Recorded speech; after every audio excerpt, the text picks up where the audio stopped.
Hello friends, once again welcome back. आज हम introduction to English grammar का second part लेकर आए हैं। ठीक है, introduction to English grammar and usage paper का सेकेंड पार्ट लेकर आए हैं, जिसमें हम लोग यूजेस को समझेंगे। ठीक है, फर्स्ट पार्ट में हमने इंट्रोडक्शन टू इंग्लिश ग्रामर को अच्छे से समझ लिया है। जिसने भी उस वीडियो को नहीं देखा है, इस वीडियो के डिस्क्रिप्शन बॉक्स में आपको उसका लिंक मिल जाएगा, तो वहाँ से आप लोग आसानी से उसको देख सकते हैं। ठीक है, अभी हम लोग यूजेस को समझेंगे कि यूजेस क्या होते हैं ग्रामर में या इंग्लिश लैंग्वेज में। यूजेस क्या होते हैं या यूजेस किसे कहते हैं, तो समझ लेते हैं बिल्कुल भी आसान भाषा में, बिल्कुल ही आसान भाषा में। ठीक है, ग्रामर एंड यूजेस को दोनों को कंपेयर करके, ठीक है, दोनों में तुलना करके हम लोग इसको समझेंगे कि एक्चुअल में ग्रामर क्या होता है और यूजेस क्या होता है। क्योंकि तुलना से, कंपेयरिंग से किसी भी चीज़ को समझना थोड़ा सा आसान हो जाता है। ठीक है, तो जान लेते हैं। कह रहा है कि grammar has to do with the correct placement of word in a sentence. मतलब कह रहा है कि grammar has to do with the correct placement of the word in a sentence, यानी कि ग्रामर आपको बताता है या सेंटेंस में वह जगह प्रोवाइड कराता है कि शब्द को कहाँ अच्छे से सेट करना है। ठीक है, एक स्ट्रक्चर्ड वे में आपको बताता है, सिखाता है कि किस तरह से इंग्लिश लैंग्वेज में या इंग्लिश सेंटेंस में आपको शब्दों को सही जगह पे, सही स्थान पे मतलब रखना है। करेक्ट प्लेसमेंट आपको बताता है शब्दों का। और यूजेस क्या कहता है, तो uses involves using the proper word. और यूजेस कहता है कि किस स्थान पे किस तरह के शब्दों का प्रयोग होगा, या अगर कोई भी ऐसा शब्द है तो उसका प्रॉपर स्थान कहाँ है या किस जगह पे। ऐसा थोड़ी है कि हम कोई लड़की है उसको संबोधित करना है तो हम ही का प्रयोग कर सकते हैं, नहीं, शी का ही प्रयोग करेंगे। ठीक है, तो ये यूजेस से पता चलता है कि हमको ही का प्रयोग कहाँ करना है और शी का प्रयोग कहाँ करना है, या ए का प्रयोग कहाँ करना है और एन का प्रयोग कहाँ करना है। ये किसके माध्यम से पता चलता है, तो जब हम यूजेस पढ़ते हैं, प्रयोग पढ़ते हैं, तब हमको पता चलता है। तो वही कह रहा है uses involves using the proper word. ठीक है, यूजेस में प्रॉपर शब्दों को मतलब यूज़ किया जाता है। ठीक है, आगे कह रहा है कि ग्रामर, इसको थोड़ा सा साफ कर लेते हैं। कह रहा है कि grammar refers to the structured makeup of the written और स्पोकन लैंग्वेज। ठीक है, ग्रामर कह रहा है कि grammar refer to the structured makeup of written और स्पोकन लैंग्वेज। कह रहा है कि इंग्लिश भाषा बोलने के लिए या लिखने के लिए ग्रामर आपको एक स्ट्रक्चर्ड वे प्रोवाइड कराता है, स्ट्रक्चर्ड वे प्रोवाइड कराता है, जिसमें आप लोग आसानी से इंग्लिश लैंग्वेज को लिखना और बोलना सीख जाते हैं। यूजेस क्या करता है, तो uses implies how word are use in a sentence. बिल्कुल ही सिंपल टर्म है यहाँ यूजेस को समझने के लिए। ठीक है, क्या कह रहा है कि uses implies how word are use in a sentence, यानी कि एक वाक्य में, एक सेंटेंस में शब्दों को किस तरह से मतलब जैसे अप्लाई करना है, या ठीक है, या किस तरह से उस प्रॉपर वर्ड को सेट करना है, ये आपको कौन सिखाता है, तो यूजेस यानी कि प्रयोग सिखाता है। प्रयोग से ही हमें पता चलता है कि इन स्पाइट ऑफ का प्रयोग कहाँ करेंगे। ठीक है, या ए और एन का प्रयोग कहाँ करेंगे, इज एम आर का प्रयोग कहाँ करेंगे। ये जब हम यूजेस पढ़ते हैं तो हमको पता चलता है। मतलब यूजेस हमको सिखाता है कि किसी भी शब्द को सेंटेंस में कहाँ सेट करना है। ठीक है, आगे देख लेते हैं। आई होप आप लोगों को समझ में आ गया होगा। Basics grammars rule. ग्रामर्स का रूल क्या कहता है, तो a sentence must have subject and predicate to express complete दो, यानी कि कह रहा है कि सेंटेंस को कंप्लीट करने के लिए सब्जेक्ट का रहना और प्रेडिकेट का रहना बिल्कुल अपरिहार्य है, यानी कि रहना ज़रूरी है, कंपलसरी है। ठीक है, सेंटेंस को, किसी भी सेंटेंस या कह सकते हैं कि वाक्य को पूरा करने के लिए क्या ज़रूरी है, तो सब्जेक्ट और प्रेडिकेट का रहना अपरिहार्य है या रहना अनिवार्य है। ठीक है, ग्रामर में क्या सिखाता है, ग्रामर क्या कहता है, यूजेस क्या कहता है, तो इसमें यूजेस में आप लोग पंक्चुएशन को पढ़ते हो, कैपिटलाइजेशन, यानी कि किसी भी जैसे नाउन को हम लोग लेते हैं, ठीक है, किसी भी नाउन को अगर उठाते हैं तो सबसे पहले इसके पहले वर्ड को, ठीक है, जैसे मान लीजिए आकाश आपने लिखा, ठीक है, तो इसके पहले वर्ड को हमने क्या किया, पहले वर्ड को कैपिटल लेटर में लिखा। ये इफ़ेक्टिव तरीका होता है किसी भी शब्द को लिखना। किसी भी नाउन को लिखने के लिए हमें क्या करना पड़ता है, पंक्चुएशन जब आप पढ़ोगे, ठीक है, पंक्चुएशन जब आप पढ़ोगे तो आपको अच्छे से पता चल जाएगा कि कॉमा कहाँ लगाना है, ठीक है, डैश कहाँ पे देना है, और किस शब्द का पहला अक्षर कैपिटल होगा, ठीक है। कभी भी सेंटेंस स्टार्ट करते हैं तो उसका पहला अक्षर क्या होता है, तो कैपिटल होता है। तो कैपिटलाइजेशन, ये जो रूल है ये यूजेस का है, ठीक है, किसका है, यूजेस का है। तो समझ में आ गया लगभग। अभी जान लेते हैं पार्ट ऑफ स्पीच के बारे में। यहाँ से क्वेश्चन आपका बन सकता है कि पार्ट ऑफ स्पीच कितने होते हैं, या what is part of speech and how many they are. इस तरह के क्वेश्चन आपके एग्जाम में बन सकते हैं, तो इसको अच्छे से याद करके जाइएगा। तो ये कितने प्रकार के होते हैं, तो ये कुल 8 प्रकार के होते हैं। जैसे नाउन है, प्रोनाउन है, adjective, adverb, verb, adverb, preposition, conjunction, interjection. ये कुछ 8 नाउन हैं जिनको आप लोग अच्छे से याद करके जाएंगे और डेफिनेशन वगैरह याद कर लेंगे। ये बच्चों वाली चीज़ है, ठीक है, ये बच्चों वाली चीज़ें आप लोगों ने 6th स्टैंडर्ड से पढ़ा होगा आप लोग, मतलब आप लोग पढ़े होंगे, सॉरी। ये अभी 2nd या 3rd से ये पढ़ना स्टार्ट हो जा रहा है। आजकल बच्चे आजकल जो भी पढ़ाई हो रही है उसमें तो ये दूसरी क्लास से ही शुरू हो जा रहा है। तो आप लोग को ये याद होगा, नहीं याद होगा तो भी आप लोग याद कर लीजिएगा इसके डेफिनेशंस को, इसके एग्जांपल को, ठीक है। बहुत ही क्या कहते हैं कि इजी इसका डेफिनेशन होता है और इजी एग्जांपल भी होता है, तो उसको आप लोग अच्छे से याद कर लीजिएगा, ठीक है। या अगर टाइम होगा पेपर में तो आप लोग कमेंट बॉक्स में बताएंगे, अपने इश्यूज़ को उसमें बताएंगे, जो भी आपकी समस्याएं हैं, तो हम उस पर वीडियो ज़रूर बनाएंगे, ठीक है। अगर आपको मतलब इसको अच्छे से पढ़ना है, कह सकते हैं सिंपल भाषा में कह सकते हैं कि पार्ट ऑफ स्पीच को अगर आपको पूरा पढ़ना है तो आप वीडियो के डिस्क्रिप्शन मतलब उसमें कमेंट बॉक्स में बता सकते हैं, ठीक। अभी जान लेते हैं जेंडर। ये जेंडर, ठीक है, जेंडर मीन्स क्या होता है, तो लिंग। ये भी आपके एग्ज़ाम में यहाँ से भी क्वेश्चन पूछे जा सकते हैं कि what is gender and how many types. ऐसे एग्जाम्पल के तौर पे, एग्जाम्पल के साथ इसका डेफिनेशन लिखने के लिए आपके एग्ज़ाम में कह सकता है, ठीक है। तो इसको भी जान लेते हैं। ये थोड़ा सा मुझे इम्पॉर्टेंट लगा तो इसलिए मैंने इसको पूरा एक्सप्लेन किया है, ठीक है, बिल्कुल ही आसान भाषा में। तो जेंडर को समझ लेते हैं। तो कह रहा है कि द फैक्ट बीइंग मेल और फीमेल, कह रहा है कि मेल और फीमेल होना क्या कहलाता है, तो जेंडर कहलाता है। देखो कितना आसान डेफिनेशन है। The fact of being male और फीमेल, द फैक्ट कह रहा है the fact of being male और फीमेल, यानी कि मेल और फीमेल होना क्या कहलाता है, तो जेंडर कहलाता है। क्या कहलाता है, तो जेंडर कहलाता है। दूसरे शब्दों में देख लेते हैं।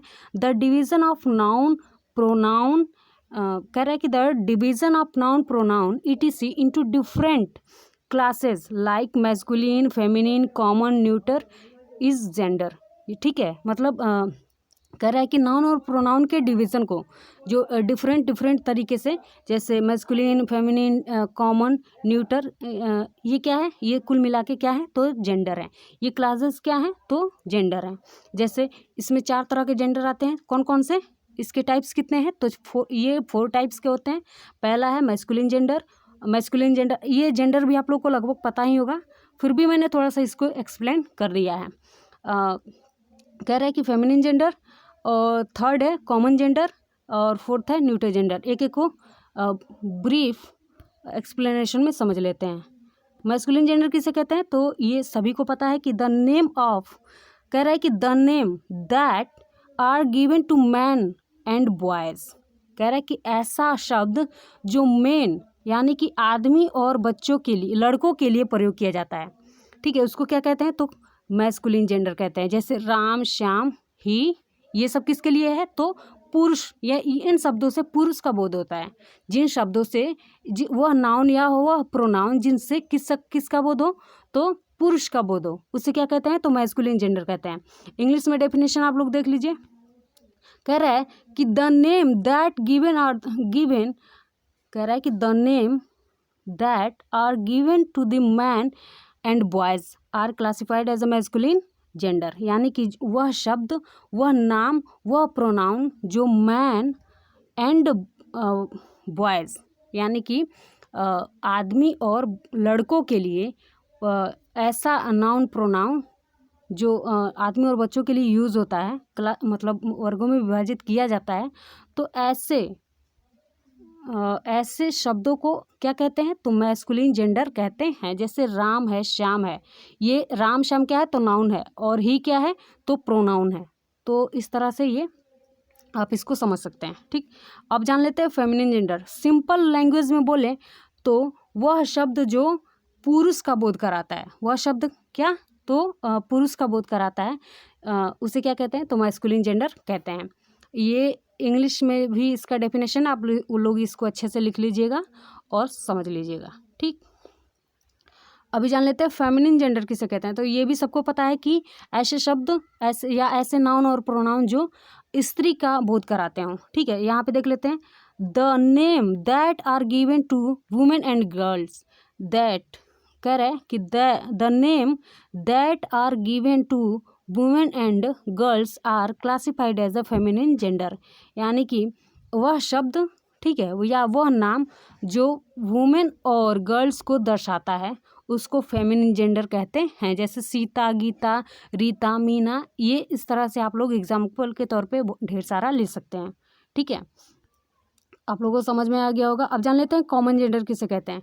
तो कॉमन जेंडर में दोनों ही आते हैं, सॉरी कॉमन जेंडर में आपके दोनों ही आते हैं। जैसे कह रहा है कि अ नाउन दैट यूज्ड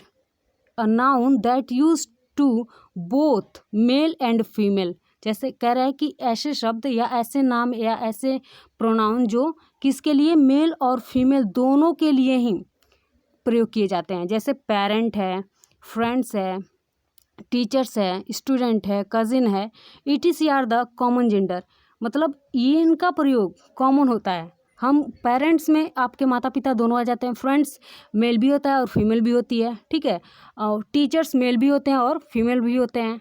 आप दोनों के लिए इस शब्द का प्रयोग कर सकते हैं। स्टूडेंट में मेल भी हो सकता है और फीमेल भी हो सकती है, और कज़िन में भी आपका मेल और फीमेल दोनों आ सकता है। तो इस तरह से इन शब्दों का ही यूज क्या कहलाता है, तो कॉमन जेंडर कहलाता है। अब न्यूट्रल जेंडर जान लेते हैं। ये भी आप लोगों को पता ही है कि न्यूट्रल जेंडर में वो सारी चीज़ें आती हैं जो निर्जीव हैं। ठीक है, उनको न्यूट्रल जेंडर कहा जाता है। तो कह रहा है कि a noun that refers to a lifeless things that can not be classified as a feminine और मैस्कुलिन, यानी कि वह शब्द जो फेमिनिन में और मैस्कुलिन जेंडर में क्लासिफाइड, वर्गीकृत नहीं किया जा सकता, लेकिन फिर भी, ठीक है, फिर भी वो चीज़ें हैं, लाइफलेस हैं, तो उनको इस न्यूट्रल जेंडर की कैटेगरी में रखा गया है। ठीक है, जैसे पेन है, बुक है, रूम है, ट्री है, हाउस है, बॉक्स है, बटर है, बर्ड है, ठीक है, मतलब ब्रेड है, चेयर है, चाक है, टेबल है, ये सब क्या है, तो न्यूट्रल जेंडर के उदाहरण हैं। ठीक है, ये किसके उदाहरण हैं, तो न्यूट्रल जेंडर के उदाहरण हैं।